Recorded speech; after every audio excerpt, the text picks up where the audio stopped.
Hello everyone, welcome back to my YouTube channel IITN Study Point. I am Shivashankar Hasta and I am a third year undergraduate student in the Department of Electrical Engineering at IIT Kharagpur. So in this video I will be discussing about the domain of a real valued function. Okay, so चलिए start करते हैं.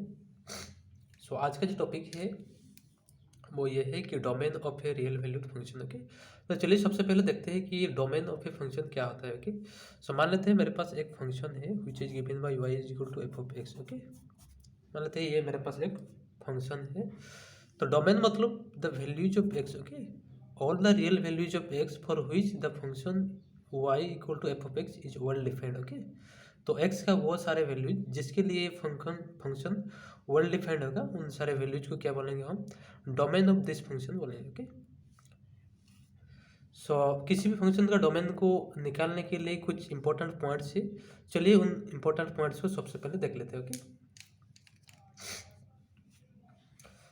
अगर मेरे पास एक function है which is given by y is equal to f of x, और f of x का expression कुछ इस तरह है. ठीक है, स्क्वायर रूट ऑफ, अगर यहाँ पे कुछ समथिंग लिखा हुआ है. ओके, अगर मेरे पास एक फंक्शन है which is given by y is equal to f of x which equals to square root of something. Okay, अगर आपको स्क्वायर रूट के अंदर कुछ भी दिख जाए, ओके, समथिंग जो कुछ भी है स्क्वायर रूट के अंदर, ये क्या होना चाहिए, एक नॉन नेगेटिव क्वांटिटी होना चाहिए. ओके, सो आपको क्या करना है इमीडिएटली. ओके, स्क्वायर रूट के अंदर आपको जो कुछ भी दिख जाए इमीडिएटली आपको क्या पुट करना है, something to be greater than और इक्वल टू 0. ओके, क्योंकि स्क्वायर रूट के अंदर नेगेटिव नंबर डिफाइन नहीं हो सकता है. तो जैसे ही आपको किसी फंक्शन के अंदर स्क्वायर रूट के अंदर कुछ भी दिख जाए तो आपको इमीडिएटली क्या पुट करना है, something to be greater than equal to 0, क्योंकि स्क्वायर रूट के अंदर नेगेटिव नंबर डिफाइंड नहीं होता है. ओके, यहाँ पे पॉइंट नंबर 2 देख लेते हैं. अगर आपके पास कुछ एक्सप्रेशन ऐसा है y is equal to f of x which is equal to 1 upon something. Okay,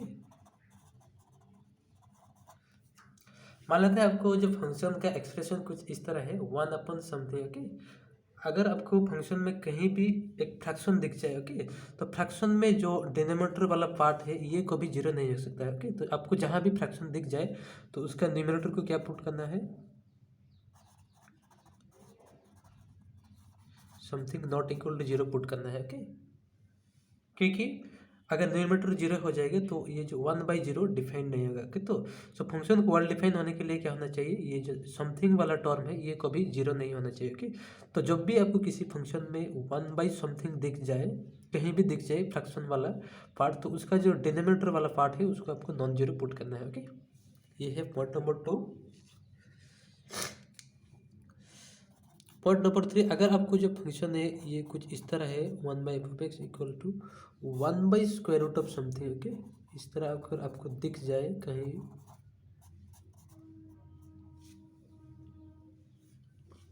तो यहाँ पे क्या है दोस्तों कि डिनोमिनेटर वाला पार्ट में स्क्वायर रूट है. ओके, तो हमें पता है कि स्क्वायर रूट के अंदर नेगेटिव नंबर नहीं हो सकता है. ओके, सो ये जो स्क्वायर रूट के अंदर क्या होना चाहिए, 0 या फिर 0 से बड़ा होना चाहिए. ओके, अगेन ये वाला पॉइंट क्या बोलता है कि डिनोमिनेटर में 0 नहीं हो सकता है. ओके, तो टोटल मिला के क्या होना चाहिए, ये जो समथिंग वाला नंबर है ये क्या होना चाहिए, should be strictly greater than 0 होना चाहिए. ओके, इस चीज़ को आपको अच्छा से ध्यान में रखना है. ओके, अगर आपको न्यूमरेटर वाला पार्ट में समथिंग स्क्वायर रूट के अंदर कुछ भी दिख जाए तो आपको ग्रेटर देन इक्वल टू लेना है, लेकिन अगर वो स्क्वायर रूट डिनोमिनेटर पार्ट में है तो वो स्ट्रिक्टली ग्रेटर देन 0 होना चाहिए. ओके, ठीक है, किसी भी एक्सप्रेशन का डिनोमिनेटर में 0 नहीं हो सकता है. ओके, तो ये 3 चीज़ आपको बहुत अच्छा से ध्यान में रखना है. ओके,